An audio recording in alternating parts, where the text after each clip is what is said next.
WisconsinEye is at the State Democratic Convention, interviewing Democratic Congressman Ron Kine. Ron, thanks for visiting with WisconsinEye again. Always a pleasure to be with you. A few minutes ago, U.S. Judge Barbara Crabb overturned the state's constitutional prohibition on same-sex marriage. Your reaction? You know, its time has come. Obviously, we did have a statewide referendum a few years ago where it was banned, but the force of history right now is operating under the proposition that, listen, if two adult committed individuals who love each other want to enter the institution of marriage, there's no role for government to intervene in that regard. And obviously there are consistency with federal court decisions throughout the country right now, and this is the direction that we're going, and it's the right time for it, I think. What's your advice to same-sex couples? The ruling just came out, and this statement was just issued by Attorney General Van Hollen. Quote, current law remains in force. If they sought your counsel?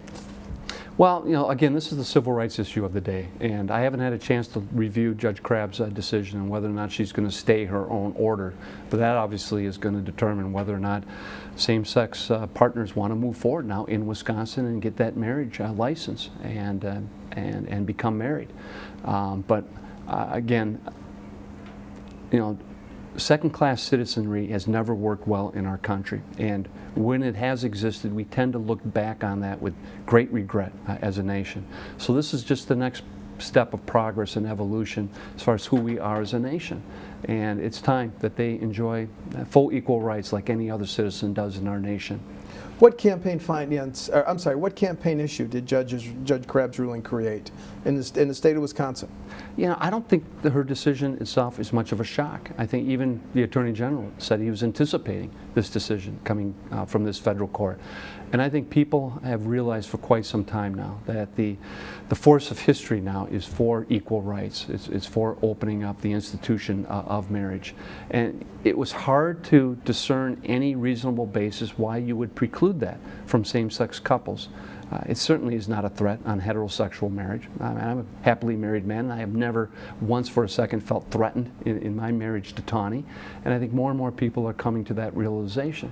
But sometimes, you know, it takes some steps in order to get there. And this is another significant step in that direction. Play this out in terms of the next step in the process.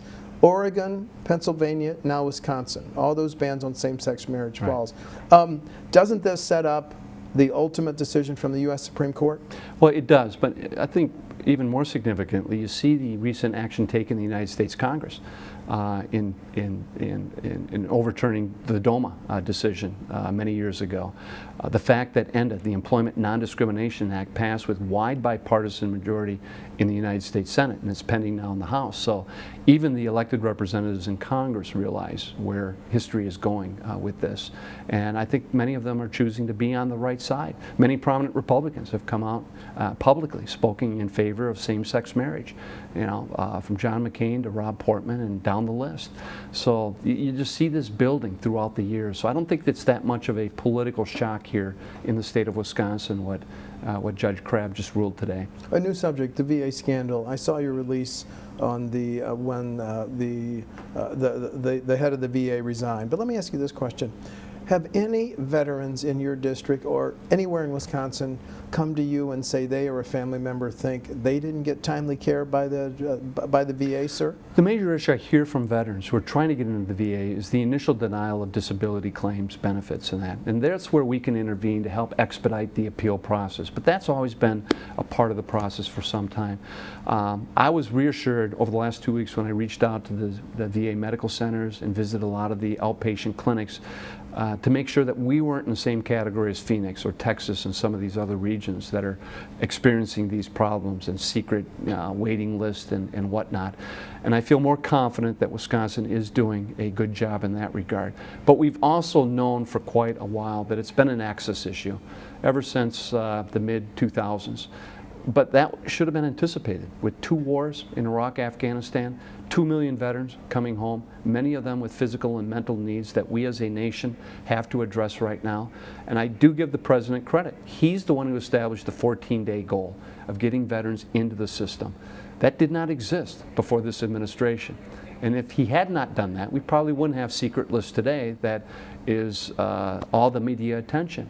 But also to the President's credit, He directed the VA to have a presumption to treat Gulf War illness, a presumption to treat Agent Orange, a presumption to treat post-traumatic stress. That presumption didn't exist in the previous administration. And that's added to the numbers now of veterans who qualify and should be getting into the VA system. So we as a nation have a collective responsibility to our veterans. That contract we have with our veterans is a solemn obligation, and that includes the United States Congress. And I would hope that in the coming weeks, as we explore the difficulties that exist in the VA system, that we rise to the occasion and we deploy enough resources in order to deal with the backlog that has existed. Because in my conversations with the VA administration throughout the state, the shortages that they're experiencing is no different than the private sector. They need more skilled nurses. They need more primary care physicians. They are screaming for dermatologists. This is no different than private hospitals are. So we've got to increase our job training programs and educational programs for healthcare workers in the VA and throughout the healthcare system. And so I think it's another wake-up call of where we need to go as a nation to have a healthcare system that can treat all Americans with good quality care. Have you received any information that either our Tomah VA hospital or the Madison one are under investigation for some of this waiting list problem, sir? No, in fact, we had the VA audit team that just went through the Tomah VA Medical Center about a week ago and gave them a clean bill of health. And they also showed that the typical waiting time to get into the Tomah VA is less than 8 days, so far short of the 14 days. And I know Middleton fared very well too, and Milwaukee at the same time.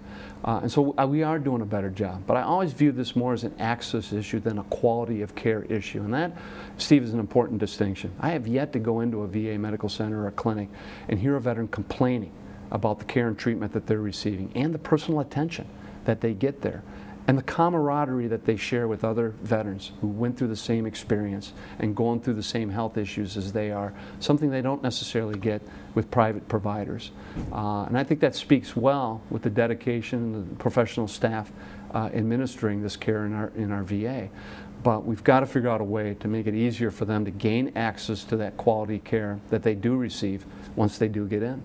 As long as we're talking health care, is the Affordable Care Act a losing issue for Democrats like you on November 4th? I welcome a discussion about the Affordable Care Act, or so-called Obamacare. You know, now that it's being implemented, there are tens of millions of Americans that are benefiting through access to affordable and quality health care, many of whom never had that before in their life. And I think if you break down the component parts of what the healthcare reform is doing, there's very little disagreement or dislike from Republicans or Democrats alike about what's being achieved. It's the Obamacare label and the political vortex in which it's caught up that makes it difficult. But I have never tried to convince anyone back home that it was a perfect answer to a complicated solution. It's not. The healthcare system was in desperate need of reform. The status quo was taking us to a very bad place. But at least under the Affordable Care Act, we've got tools now to work with healthcare providers to change the way healthcare is delivered. So it's more coordinated, integrated, patient-centered, which usually produces better outcomes at a much better cost, and ultimately change the way we pay for healthcare. So it's based on the value or the quality of care that's given and not the volume of services that are rendered. It's those volume-based payments that we're failing too many people and making healthcare in this country way too expensive. We could not, as a nation, continue to spend 50 to 100% more per capita on healthcare costs, and oftentimes getting worse results compared to the rest of the world, and hope to stay competitive.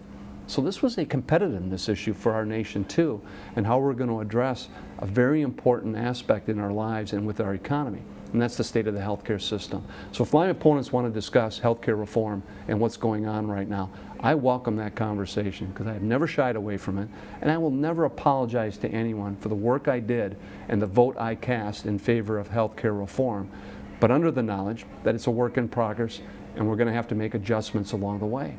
Given the rural nature of your district, what's been the impact of the Farm Bill that took 3+ years to pass? Is it good for your district? Well, first of all, it's good that the farmers have that certainty now, know what to plan and expect over the next 5 years. They needed that. And the fact that it took 7 years for this Farm Bill to get done was a source of concern and created a lot of unnecessary certainty. You know, I opposed it because I was pushing for more reform. It's not a Farm Bill where it needs to be. We still are reliant on too many large taxpayer subsidies going to a few but very large large agribusiness. That has never worked for our family farmers back home. It's leading to greater consolidation in production agriculture, making it harder for new beginning farmers to join when we need them now more than ever. And it's never been fiscally responsible to the American taxpayer. So I'm going to continue to be a strong voice in reforming those subsidy programs. I've been a strong advocate for the grow local, buy local movement, which is spreading throughout Wisconsin and the nation. Sustainable agricultural products, having a strong conservation title, making sure we're adequately funding agriculture research. And we've got some of the preeminent education institutions in the world doing a lot of that ag research right here in Wisconsin, including the Biofuels Initiative at UW-Madison right now. So yeah, I mean, you can always build that large, point to some successes and achievements, but I still think we have a ways to go to make this more responsive to the needs of our family farmers and more responsible to the American taxpayer. The House, including yourself, just passed Congressman Sensenbrenner's bill dealing with the NSA Bulk Collection.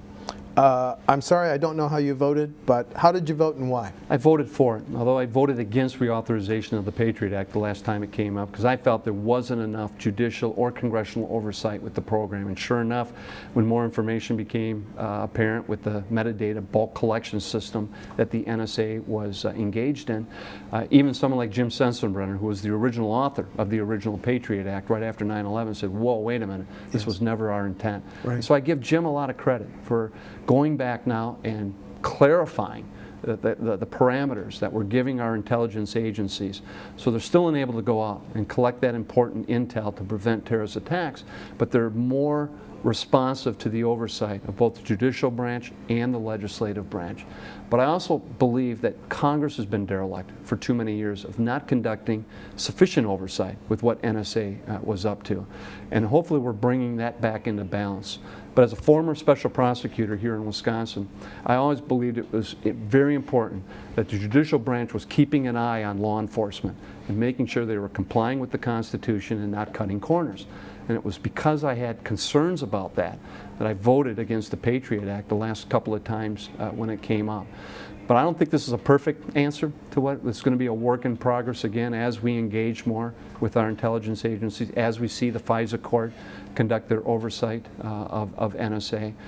But we were trying to strike the right balance of not hindering our intelligence agencies from the duty we asked them to do, and that's prevent terrorist attacks, but also maintaining that constitutional balance and protecting our citizens' rights in this country. We haven't had a chance to talk since the Snowden Leaks. What was the most frightening thing you learned from the Snowden Leaks? That's question number one. Number two, is Mr. Snowden a traitor? Well, I was very disappointed that he took the route that he did. There are channels internally that he could go to as a whistleblower to express concern or reveal bad practices as they existed. And the data dump that he did, releasing it to the world, has jeopardized many of our intelligence operations overseas and put lives in danger. And that was very unfortunate. And he's going to have to answer to that because he knew what the rules were and he knew what the law was when he signed up for this gig. And there were other avenues that he could have used and exploited first before jumping into the public realm the way he did. But it also created the conversation that I think was long overdue. And that is, what is the NSA up to? And helping members like myself to better understand what questions we need to ask. And that's where it gets tricky. You know, sometimes you got these outside agencies doing things and you're not informed enough to know what the right questions are in order to guard against overreach or constitutional overreach. And that was something that was, I would have preferred a different route in how we got into this. But now that we are in, I think you're going to see a reshuffling of the intelligence agencies and hopefully a more engaged Congress and therefore a more engaged public in all this. Was the NSA a rogue agency? I don't think it was. I think they took some stretched liberties in the authorization that they did receive. I think there's been a lot of mischaracterization and misinformation as far as what they were up to.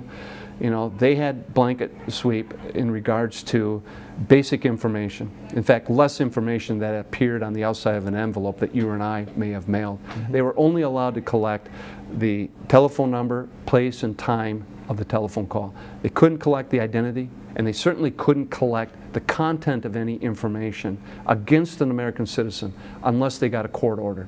That is no different than prosecutors like I every day do throughout America. When we go to our judicial branch seeking a search warrant or a wiretap, that happens tens of thousands of times every day in our country against suspected criminal activity. And no one raised any concern about that. And the NSA was limited, I think, even further than that. But I think it was the bulk collection that caused problems and whether it was really necessary. And I became convinced, talking to Jim Sensenbrenner and others, that there were other ways for us to obtain that information by complying with the Constitution rather than allowing the NSA to collect all this in bulk with very little congressional and judicial oversight. Well, since we're a Democratic convention, let me ask two political questions quickly. Are you a member of the Hillary for President Club? Well, I don't think there's anyone more qualified to be the next President of the United States than Hillary Clinton. Given her background, her experience in the White House initially, her work she did as a United States Senator, the tremendous work she did as Secretary of State, there's not a world leader that she doesn't know personally and by name. That's not a bad place for any future president to find themselves in. But let's just focus on 2014 right now. I'm not ready to hear that gun shoot for the 2016 presidential election. What about my final 2016 question, considering running for the U.S. Senate against Senator I got a Johnson? big job right now, Steve. I'm focused on it. We've got more work to do to get this economy fully functioning, more work to do to continue to work on health care reform and bend that cost curve. And I've got a 2014 election that I'm focused on, and a family that I'm trying to help be responsible to. Congressman Ron Kind, thanks for talking to WisconsinEye. Have a good convention. Thank you. Thank you.